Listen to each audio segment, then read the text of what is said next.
আপনাদের সবার কাছে আমার অনুরোধ, আপনারা আপনাদের ছেলেকে নষ্ট হতে দিয়েন না, আপনারা আপনাদের মেয়েকে চরিত্রহীন হতে দিয়েন না বাবা। 14 বছরের ছেলেটা মোবাইল দিয়া কি করে আপনি কি বুঝেন না? 16 বছরের ছেলেটা মোবাইল দিয়া 24 ঘন্টা কি করে আপনি বুঝেন না? আপনার ছেলেটার চুল দেখলে বুঝেন না ও আপনারে বাপ হিসাবে স্বীকার করে নাকি ব্রাজিল আর্জেন্টিনার খেলোয়াড়ের সন্তান? আপনি জিজ্ঞাসা করেন,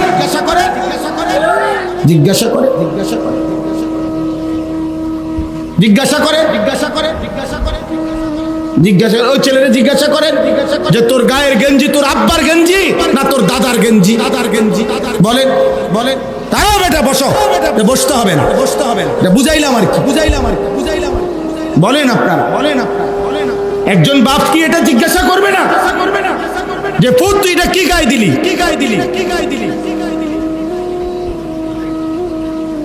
একজন মা জিজ্ঞেস করবে না? আফসোসের বিষয়, দুর্ভাগ্য। সবাই মনে করছে ভাত মাছ চাল ডাল খানা দানা পেশাব পায়খানা ঘুম খালাস, খাও দাও ঘুম যাও, পায়খানা করো পেশাব করো, দুনিয়া ভোগ করো, একদিন সিট্টিয়া মইরা যাইবা। 2-4 জনে দরাদরি করে কবরে হালাই থুই আসবে। গ্রামে মানুষ 200 গরুর গোশত দিয়ে ভাত খাওয়াই দিব, আব্বা বেহেশতে যাইব।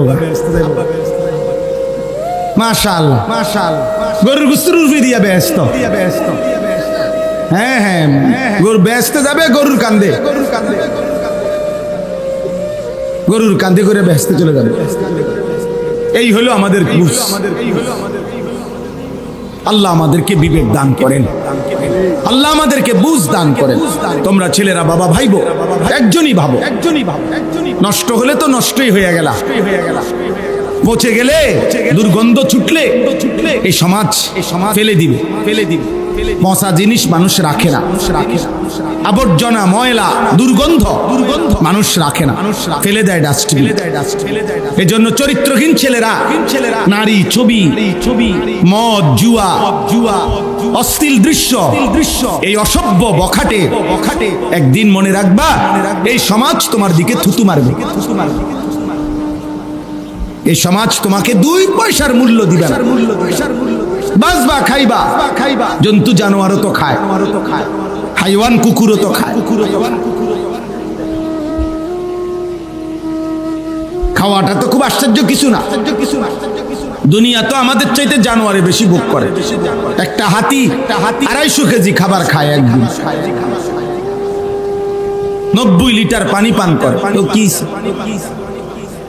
এই জন্য আমি শুরুতে এটা বললাম, একটি মাদ্রাসা সামনে রেখে এই জন্য বললাম।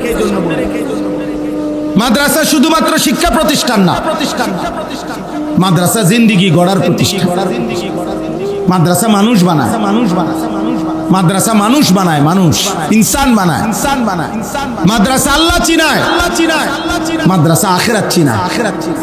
মাদ্রাসা গোলামি চিনায়, মাদ্রাসা সেজদা চিনায়। মাদ্রাসা হালাল হারাম চিনায়, মাদ্রাসা পাক নাফাক চিনায়। মাদ্রাসা ঈমান আমল চিনায়। হাজারো প্রতিষ্ঠান দুনিয়ায় টাকা রোজগার শিখায়, এটা করো ভালো চাকরি হবে, ওইটা করো ভালো ইনকাম হবে। এই ইনকাম পয়সা, কিন্তু মাদ্রাসা শুধু পয়সা না, মাদ্রাসা আখিরাত শিখায়। মাদ্রাসা কলিজায় এটা বুঝায় বাচ্চাদেরকে যে রিজিক জাত আসার তা আসবেই, কিন্তু তুমি আল্লাহ চেনো। আলহামদুলিল্লাহ 6 বছরের বাচ্চা, 7 বছরের বাচ্চা আমাদের মাদ্রাসাগুলোতে 5 ওয়াক্ত নামাজ জামাতে পড়ে। আর আমাদের চোখের সামনে যত্র তত্র 18 বছরের দামরা খারাইয়া মতে। 18 বছর পর্যন্ত পড়ালেখা তারে এতটুকু শিখাইতে পারে নাই যে মুসলমানের বাচ্চা খারাইয়া মতে না বৈশা মুছতে হয়, এদ্দুরু শিখে না। এমন দুর্ভাগ্য, পাকও চিনায় না, নাফাকও চিনায় না, কোনটা হালাল কোনটা হারাম। মদও খায়, মধুও খায়, সুদও খায়, ব্যবসার টাকাও খায়, কিস্তিও নেয়। যেমনি পারো প্রয়োজন পূরণ হইলেই হয়েছে। টাকা হইলেই হইছে, হালাল হোক হারাম হোক, কিন্তু মাদ্রাসা এটা শিখায় না। মাদ্রাসাটা শিখায় আগে জানতে হবে এটা হালাল কিনা, আগে জানতে হবে এই উপার্জন বৈধ কিনা। আমরা বেউকুফ না, মাদ্রাসার উস্তাদ, মাদ্রাসার ছাত্র, ইমাম, ইমানদার বেউকুফ না রে আব্বা, বেকুফ না। আখিরাতের বাঁধনে আটকানো, এটা যদি আমরাও ভুলে যাইতে পারতাম তো দুনিয়া আমরাও কামাই কদ্দুর করণ যায় দেখাইতাম। কিন্তু ফ্যাঁসে পড়ে আছি আমরা আখিরাতের বাঁধনে। আমরা বিশ্বাস করি, দিনদার বিশ্বাস করে, মাদ্রাসা না শুধু জেনারেল লাইনও অসংখ্য ইমানদার আছে। লক্ষ লক্ষ কলেজ ইউনিভার্সিটির মধ্যেও সৎ চরিত্রবান ছেলে আছে, আমরা অস্বীকার করছি না। কিন্তু দেখা যাবে প্রত্যেক চরিত্রবান ছেলের পিছনে ইমানদার, নামাজি, কলেজ পড়ুয়া হোক, ইউনিভার্সিটি পড়ুয়া হোক, এই তার চরিত্র ইমান আমলের পিছনে খোদার কসম কোনো না কোনো মাদ্রাসা, কোনো না কোনো আলেম, কোনো না কোনো ইমাম, কোনো না কোনো মক্তবের পড়ালেখার তার নির্যাস, তার আসর, তার প্রভাব তার মধ্যে আছে। শুধু বাংলা বই তারে আল্লাহ চিনায় নাই, তারে মক্তবের হুজুরে আল্লাহ চিনায়। তারে পদার্থ বিজ্ঞান বই আখলাক শিখায় নাই, পদার্থ বিজ্ঞান বইয়ের মধ্যে আখলাক নাই, জীববিজ্ঞান বইতে আখলাক নাই। উপার্জনের পদ্ধতি আছে, মাশাআল্লাহ। প্রধান অতিথি আসছে, টের পাইছেন কিছু? একটু পরেই টের পাইবেন। আমার সেলিম ভাই আসছে, মাশাআল্লাহ, আল্লাহ কবুল করেন। জনাব আলহাজ সেলিম মাহমুদ, আপনাদের সবার প্রিয় মানুষ, পরিচিত মানুষ। আমরা যখন আরো বহু আগে, না হয়তো 20 বছর আগে, ছোট মানুষ আমরা যখন অল্প বয়সী তখনই পরিচিত। আমাদের এলাকা, আমার বাড়ি তো আপনাদের বাড়ি, এক বাড়ি আমরা। আমি কিন্তু নাঙ্গলকোটের মানুষ। আল্লাহ আমাদেরকে ভালো রাখেন, কবুল করেন। তাইলে আমি বলতেছি, এই বাগবাড়ি মাদ্রাসার কথা বলতে গিয়ে মাদ্রাসার সামনে দেখে আমি বললাম মাদ্রাসার মাহফিল, আপনাদেরকে বুঝাইতে চাইলাম। দয়া করে প্রত্যেকেই বুঝেন, প্রত্যেকটা ছেলে বুঝো। আব্বা তুমি স্কুলে পড়ো মানা নাই, কলেজে পড়ো মানা নাই রে আব্বা, কিন্তু বেঈমান তোমার ঘরে বুঝাই দিছে। কোন না কোন মুশরিক বেঈমান আজকে বুঝাইছে যে স্কুলের পড়লে ছেলেটার আল্লাহর কোরআন শুদ্ধ না হইলেও চলবে, এটা তোমারে ধোঁকা দিছে। স্কুলে পড়লেও 5 ওয়াক্ত নামাজ না পড়লেও চলবে, শুধু শুক্রবারে জুমার নামাজ পড়লেই চলবে। খোদার কসম, এটা যদি তোমারে যে বুঝাইছে সে শয়তান, সে ইবলিস, সে ইবলিস। বেঈমান ধোঁকা দিছে, বেঈমান ধোঁকা দিছে, বেঈমান বুঝাই দিছে তুই স্কুলের ফোলা, কাজে তোর চুল চারিদিকে সমান হন লাগতো না, তুই জেনারেল। ইডি হুজুরের বিষয়, ইডি মোল্লা মুন্সির ব্যাপার। অথচ ইসলাম এই ভাগ করে নাই। ইসলামের মধ্যে, কোরআন সুন্নাহর মধ্যে মোল্লার পোশাক, মোল্লার চাল চলন আর এমনি মানুষের চাল চলন 2 রকম, এটা ভাগ করছে ইসলাম। কোরআনে এরকম ভাগ আছে? এটা বুঝি ইসলাম বলছে, নবীজি বলছে এমন যে হুজুর হইলে দাড়ি থাকতে হবে, হুজুর না হইলে থাকতে হবে না, হুজুর হইলে টুপি মাথায় দিতে হবে, অন্য হইলেও পড়তে হবে না, হুজুর হইলে সব ব্যাপারে হালাল খাইতে হবে, অন্য কেউ হইলে সব কিছু হালাল খাইতে হবে না, হুজুর হইলে 5 ওয়াক্ত নামাজ পড়তে হবে, কিন্তু অন্য লোক হইলে শুধু শুক্রবারে নামাজ পড়লে চলবে। এই ছেলে, এই বেটা, এই বেয়াদব, মোবাইল উঠালি কেন?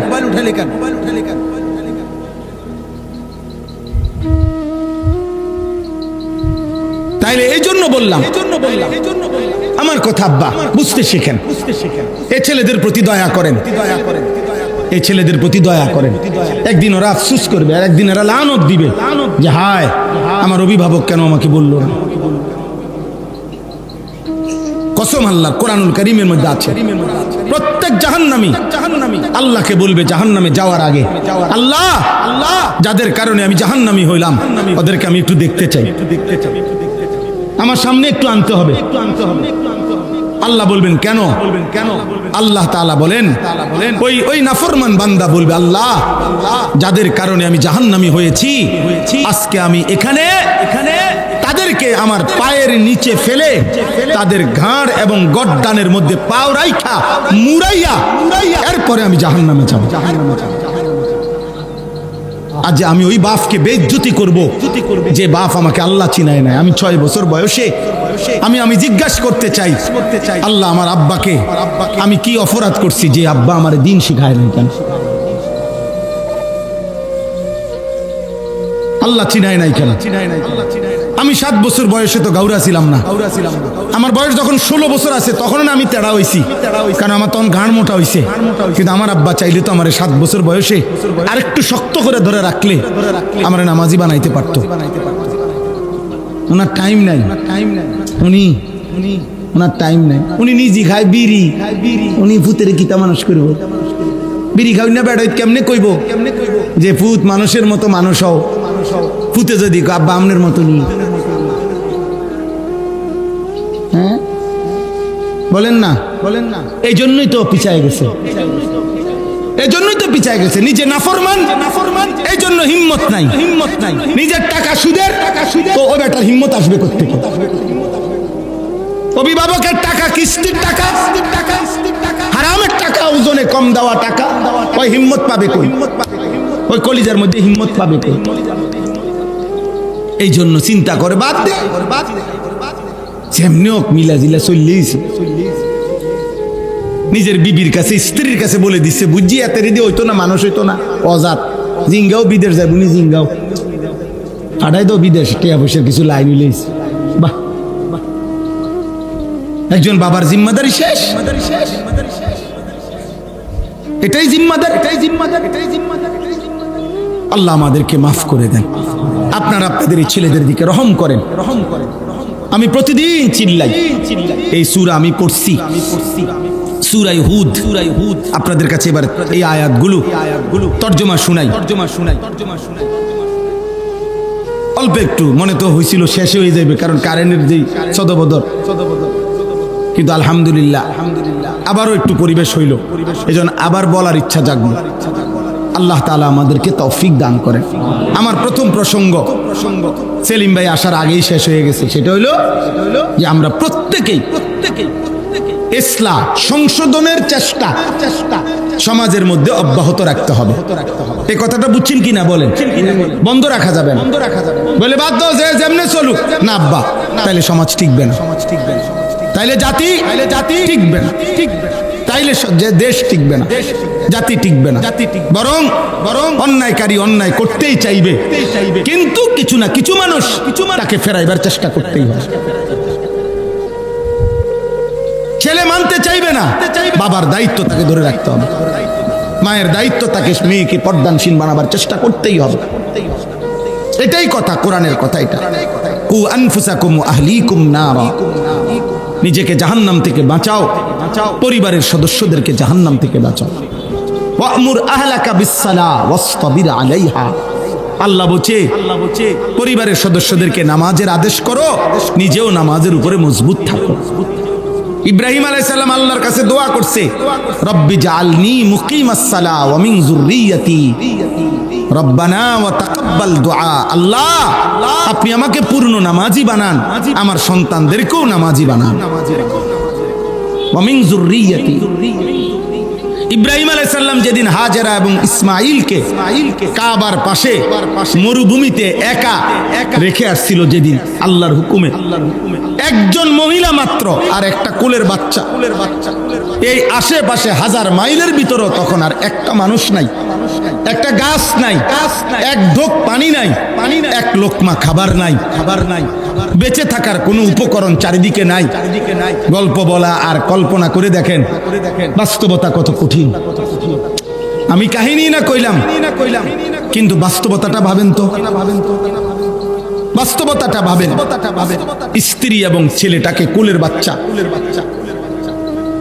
এইভাবে রেখে গেছে, কিন্তু এই কোরআনে আছে খোদার কসম, এই অবস্থায় রাইখা ইব্রাহিম আলাইহিস সালাম যখন স্ত্রী এবং ওনার ছেলে ইসমাঈলকে, হাজেরাকে এবং ইসমাঈলকে একাকী আল্লাহর ঘরের কাছে মক্কা নগরীতে একা রেখে গেছেন যেদিন কেউ নাই, কেউ নাই, গাছ নাই, পানি নাই, খাদ্য নাই, মানুষ নাই, কোরআনে আছে সেদিন ইব্রাহিম আলাইহিস সালাম প্রথম আল্লাহর কাছে এক পাশে সরে গিয়ে এই স্ত্রী এবং ছেলের জন্য প্রথম যেই দোয়াটা করছেন, খোদার কসম কোরআনে আছে, ইব্রাহিম বলছে রব্বানা লিউকিমুস সালাহ, আল্লাহ আমার স্ত্রী সন্তান যেন মৃত্যু পর্যন্ত নামাজ আদায় করে। কি ভাই, আমার স্ত্রী সন্তান যেন নামাজ আদায়। আল্লাহ পরবর্তী লোকমা খাবার নাই আমি জানি, পানি নাই আমি জানি, বাঁচার কোনো উপকরণ চারিদিকে নাই আমি দেখতেছি মাওলা, আমি এগুলা বুঝি না, আমার এগুলা বুঝার দরকার না, আমি বুঝতে চাই শুধু আমার স্ত্রী সন্তান যেন নামাজ আদায় করে। কুরআনুল কারীমের মধ্যে আছে ইয়াকুব আলাইহিস সালাম ইন্তেকালের সময় ওনার 12 জন সন্তানকে, ইয়াকুব নবীর সন্তান ছিল কতজন? 12 জন, 10 ভাই আর ইউসুফ বিনিয়ামিন, এরা 2 ভাই। এ কয়জন হলো? ফানি কূপে ফেলাই দিছে 10 ভাই না, তাহলে এরা 10 জন। আর এখানে এই সংসারে কয়জন? 2 জন, ইউসুফ আর বিনিয়ামিন, এই 2 জন, 12 জন। কোরআনে আছে এই 12 জন সন্তানকে চারদিকে বসাইয়া ইন্তেকালের পূর্ব মুহূর্তে ইয়াকুব নবী একটা কথাই শুধু জিজ্ঞেস করছে। কয়টা কথা? একটা কথা, যে ফুত দলিলে কোনো ফেস্টেস আছে নি? চাও আরেকবার, কোনো খতিয়ান টতিয়ান ফেস লাগছে নি? কোনো লোকজন আছে এনে, বড় বড় নেতারা আছে, এই সুযোগে কইয়া দাও। বুঝেন না? আপনার চিন্তা, বুড়া মিয়ার চিন্তা, শেষ চিন্তা, মনে হয় আর বাঁচতাম না। এবার কত বছর ধরে ঘুরাইতেছে জমিয়ান বেচবো কইয়া, বেচলো না রে, মরেও মনো দুঃখটা থাইকা যাইব কবরে, এই জমির দুঃখ। এই হলো দুনিয়া আমাদের। অথচ ইয়াকুব নবী বলতেছে, কোরআনে আছে এই 12 জন ছেলেকে পাশে বসিয়ে তিনি মৃত্যুর পূর্বে জিজ্ঞেস করছে, আম কুনতুম শুহাদা ইজ হাদারা ইয়াকুবাল মাউত, ইয়াকুবের মৌতের মুহূর্তে আল্লাহ বলে, সে বলতে চাচ্ছে মা তা'বুদুনা মিন বাদি, আমার 12 সন্তান, আমি শুধু শুনতে চাই আমার মৃত্যুর পরে তোমরা ইবাদত করবে কার?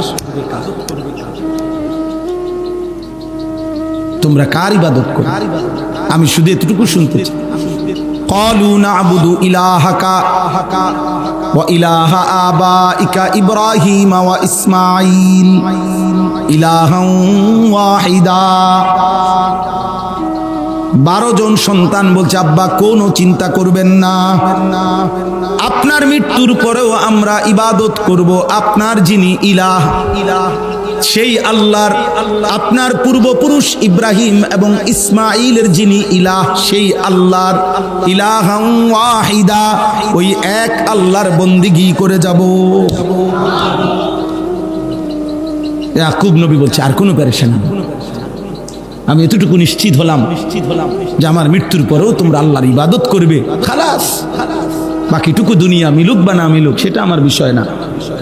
সৃষ্টিকর্তা যিনি, রিজিক দেবেন তিনি,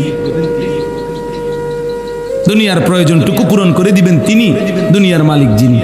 তো দুনিয়ার মালিক কে? আব্বা কে? তো তিনি দিবেন, তিনি দিবেন। এই জন্য এই সূরা হুদ আপনাদের কাছে শুধু বলতে চাই, কোরআনুল কারীমের 9 নম্বর সূরা, 11 নম্বর পারায় শুরু হয়েছে। এই সূরার মধ্যে এমন 5 জন নবীর ঘটনা আছে, 5 জন নবীর বিশেষ ঘটনা আছে, যেই 5 জন নবীর উম্মত শেষ মুহূর্ত পর্যন্ত আল্লাহর নাফরমানি, পাপ, গুনাহ, অবাধ্যতার উপরে মজবুত ছিল। যারা 1 সেকেন্ডের জন্য আল্লাহর ইবাদতের দিকে ফিরে আসে নাই, বরং এই 5 জন নবী তাদের এই কওমকে যত হাজার বারে বলছে, লক্ষ বারে বলছে, ওরা প্রত্যাখ্যান করছে। ওরা কি করছে? প্রত্যাখ্যান করছে। আর আল্লাহ তাআলা পরিণতিতে এই 5 জন নবীর উম্মত কওমকে, সম্প্রদায়কে আল্লাহ তাআলা এই পৃথিবীতে একেবারে একসাথে একই মুহূর্তে একই সময়ে নিশ্চিহ্ন করে দিয়েছে, আল্লাহর আযাব দিয়ে ধ্বংস করে দিয়েছে। পাঁচজন নবীর উম্মত, যাদের পুরা কওমকে আল্লাহ শেষ করে দিয়েছে। একেবারে কোলের বাচ্চা, ফেডের বাচ্চা, জোয়ান মানুষ, বুড়া মানুষ, বেডউইট বেডিউইট সব একসাথে। এই পাঁচজন নবী হলো এক, নূহ আলাইহিস সালাম, দুই হুদ আলাইহিস সালাম, এই যে নবীর নামে সূরা, তিন সালেহ আলাইহিস সালাম, চার লূত আলাইহিস সালাম, পাঁচ শুআয়ব আলাইহিস সালাম। কয়জন হইলো? নূহ আলাইহিস সালাম, হুদ আলাইহিস সালাম, সালেহ আলাইহিস সালাম, লূত আলাইহিস সালাম, শুআয়ব আলাইহিস সালাম। কয়জন হইলো? পাঁচজন। এই পাঁচজন নবী, নূহ আলাইহিস সালামের কওম, হুদ আলাইহিস সালামের কওমের নাম ছিল কওমে আদ, আর সালেহ আলাইহিস সালামের কওমের নাম ছিল কওমে সামুদ, আর লূত আলাইহিস সালামের কওমকে কওমে লূত বলা হইতো, আর শুআয়ব আলাইহিস সালামের কওমকে কওমে শুআয়ব বলা হইতো। শুআয়বের গোত্র, শুআয়বের সম্প্রদায়। এই চারজন পারে পাঁচজন নবীর সম্প্রদায় মৃত্যু পর্যন্ত, ধ্বংস হওয়া পর্যন্ত, চূড়ান্ত আযাবে আল্লাহ শেষ করা পর্যন্ত আল্লাহর নাফরমানির উপরে মজবুত ছিল। কুফরি, শিরিক, মূর্তি পূজা, অশ্লীলতা, বেহায়াপনা, অসভ্যতা, হারাম রোজগারি এর মধ্যে লিপ্ত ছিল। এর মধ্যে তিনটা অপরাধের কথা সবগুলো আয়াত পড়লে বোঝা যায়। একটা হলো প্রত্যেকেই আল্লাহর নাফরমানি, শিরিক করত। দুই নাম্বার, প্রত্যেকের মধ্যেই নারীর সাথে এবং লজ্জাস্থানের গুনাহ, পাপ সম্পৃক্ত ছিল। প্রত্যেকের সাথেই উপার্জনের মধ্যে হারাম রোজগারের মানসিকতা ছিল। বুঝছেন না? এই তিনটা পাপ কমন ছিল। আর শিরিক করত, হারাম রোজগার করত, আর লজ্জাস্থানের চাহিদা পূরণ করতে গিয়ে হারাম কাজ করত। জিনা, বেবিচার, সমকামিতা, পুরুষে পুরুষে অবৈধ কর্ম, নারীর সাথে অবৈধ কর্ম ইত্যাদি ইত্যাদি। আল্লাহ তাআলা এই পাঁচটি জাতিকে, এই অপরাধগুলোর বিস্তারিত বর্ণনা এখানে আছে। আল্লাহ তাআলা ধ্বংস করে দিয়েছে। এর মধ্যে নূহ আলাইহিস সালামের জাতিকে তুফান দিয়া শেষ করে দিয়েছে। হুদ আলাইহিস সালামের জাতিকে একটানা 7 রাত 8 দিন ঝড় তুফান দিয়া টানা 1 সপ্তাহ তুফান দিছে, ঝড় তুফান দিয়া শেষ করে দিছে। সালেহ আলাইহিস সালামের কওমকে ফেরেশতা আইসা বিকট চিৎকার দিয়া, একটা চিৎকার দিছে ফেরেশতা, সবগুলো মানুষ কান ফাইটা উল্টায় মরে গেছে, ছোট বড় সব। লূত আলাইহিস সালামের কওম সাতবক জমিনের নিচের মাটি আসমানের কাছে নিয়া ফেরেশতা উল্টানি দিছে, আসার দিছে, উপরে পাথরের বৃষ্টি বর্ষণ করে আল্লাহ তাআলা ওদের কওম পুরো এলাকা ধ্বংস করে সাগর বানাইলেন। আর 5 নাম্বার, শুআয়ব আলাইহিস সালামের কওমকে আল্লাহ তাআলা ওই তৃতীয় সালেহ আলাইহিস সালামের কওমের মতো ফেরেশতার বিকট চিৎকার দিয়ে ফাআখাযাতহুমুস সাইহা, ফেরেশতার বিকট চিৎকার দিয়ে ধ্বংস করে দিয়েছে। এখন আসেন এই পাঁচটি জাতির আযাবের বর্ণনা, নবীর চেষ্টা আর ওদের বাড়াবাড়ি, মানে ওদের নাফরমানির বাড়াবাড়ি, এই তিনটা কথা। 1 নাম্বার হলো নবীদের দাওয়াত, 2 নাম্বার কওমের সীমা লঙ্ঘন, 3 নাম্বার হলো আল্লাহর আযাব। কথা বুঝছেননি? একসাথে বলতেছি আর কি। নবীরা সর্বোচ্চ কলিজার সবটুকু দিয়া চোখের পানি ফেলে দাওয়াত দিছে। ওরা সর্বোচ্চ গাট্টারামি বিরোধিতা করে গেছে, আর আল্লাহর চূড়ান্ত আযাব একবারে সমান করে দিছে। এই পাঁচটি নবীর কওমের আযাবের ঘটনা, দাওয়াতের ঘটনা, তাদের প্রত্যাখ্যানের ঘটনা পুরা কোরআনের বহু সূরার মধ্যে বর্ণনা আছে, কিন্তু সবচেয়ে বেশি বিস্তারিত বিশদ বর্ণনা পুরা ঘটনা এই সূরার মধ্যে আছে। কোন সূরা? সূরা হুদ। আমার বলার উদ্দেশ্য আছে, আমি বলতেছি এখন। তাহলে এই সূরার মধ্যে যেই সমস্ত কওমের উপরে আল্লাহ আযাব দিছেন ওদের বিস্তারিত ঘটনা সবচেয়ে বিস্তারিত এই সূরাতে। কোন সূরা বলেন, আবার বলেন? সূরা হুদ। এই সূরা হুদের মধ্যে আযাবের কারণও বলছে, কি কি পাপ করত তারা, এগুলো এখানে আছে। নবীরা কি কি বলছে এগুলো আছে, এবং আল্লাহর আযাব কি কি আসছে এটা আছে। এই সূরা যখন নাজিল হইছে নবীজির উপরে, তার কিছুদিন পর এই সূরা নাজিলের কিছুদিন পর সর্বপ্রথম আমাদের নবী সাল্লাল্লাহু আলাইহি সাল্লামের পবিত্র দাড়ি মোবারকে 2টা বা 3টা চুল দাড়ির সাদা হয়ে গেছে। এই সর্বপ্রথম আবু বকর সিদ্দিক রাদিয়াল্লাহু তাআলা আনহু তিনি নবীজিকে তাকাইয়া নবীজির চেহারা মোবারকের দিকে এরকম তাকিয়ে বললেন, ইয়া রাসূলুল্লাহ কাদ শিবতা। হে আল্লাহর নবী, আপনি দেখি বুড়ো হয়ে যাচ্ছেন, আপনার চুল দাড়ির চুল তো 3টা সাদা হয়ে গেছে, 2-3টা। প্রিয় ভাই, এই কথাটা বলার জন্য আল্লাহর নবী চোখের পানি ফেলে দিছে। আর আবু বকর সিদ্দিককে বলছে, আবু বকর খোদার কসম শাইয়াবাতনি হুদ। আবু বকর যেদিন থেকে সূরা হুদ নাজিল হইছে আর আল্লাহ তাআলা নাফরমান জাতির আযাবের বর্ণনা দিছে, ওই মুহূর্ত থেকে আমার কলিজার মধ্যে ভয় ঢুকে গেছে। আমার কওম, আমার উম্মত যদি এই পাপগুলো করে, আল্লাহর আযাব যদি তাদেরকে ধ্বংস করে দেয়, আমার উম্মতের পেরেশানি আমার বুড়া বানায় দিছে।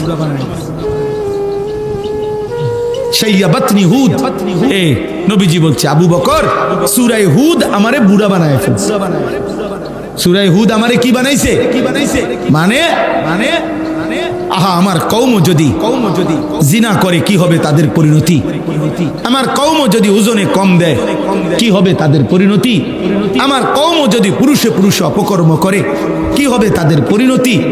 আমার কওম যদি রাহাজানি করে, ওইখানে আছে শুআয়ব আলাইহিস সালামের কওম রাস্তার থেকে মানুষকে ছিনতাই করত, মানুষের সম্পদ লুণ্ঠন করে রেখে দিত। শুআয়ব আলাইহিস সালামের কওম প্রত্যেকটা নাফরমান ওজনে কম দিত। লূত আলাইহিস সালামের কওম নারীদেরকে ছেড়ে পুরুষের সাথে অপকর্ম করত। এইভাবে নাফরমানি করত। দিবানিশি নাচ গান উল্লাস হারাম রোজগার, এটাই জীবনের তৃপ্তি, এটাই জীবন। দাদার হায়াত শেষ এই রঙে রঙে, বাপের হায়াত শেষ এই রঙে রঙে, অনফুতের হায়াত শেষ করতে আছে হারামে হারামে হারামে। বাহ বাহ বাহ বাহ। অথচ আল্লাহর নাফরমানি তো করছে, মনে করতেছে আজ 70 বছর তো এমনি চলতে আছি, কই কিচ্ছু হয় না। আজকে 90 বছর তো আমগো ফ্যামিলি বাটফারির উপরে চলতে আছে, সুদের উপরে, কই কিচ্ছু তো হইছে না। আরে বেটা, 70 বছর তো বেশি টাইম না। 950 বছর যেই জাতিকে আল্লাহ নাফরমানির সুযোগ দিছে এরপরে ধ্বংস করছে, তো 950 বছর হয়ে গেছিল। নূহ আলাইহিস সালামের কওমকে ধ্বংস করছে কত বছর পরে? তো নাফরমানি করছে কত বছর? হিসাবটা বুঝছেন? তাহলে 70 বছরও যদি নাফরমানি করে সুখে থাকো, যদি মনে করো কই অসুবিধা তো হয় নাই, না না না, অসুবিধা হওয়ার সময় তো অনেক বাকি আছে। 90 বছর পরে, 100 বছর পরেও তো বেশি দিন না। কারণ আল্লাহ তো 950 বছরও নাফরমান জাতিকে দুনিয়া ভোগ করতে দিছে, কিন্তু 950 বছর পরে হইলেও তো আল্লাহ কি করে দিছে?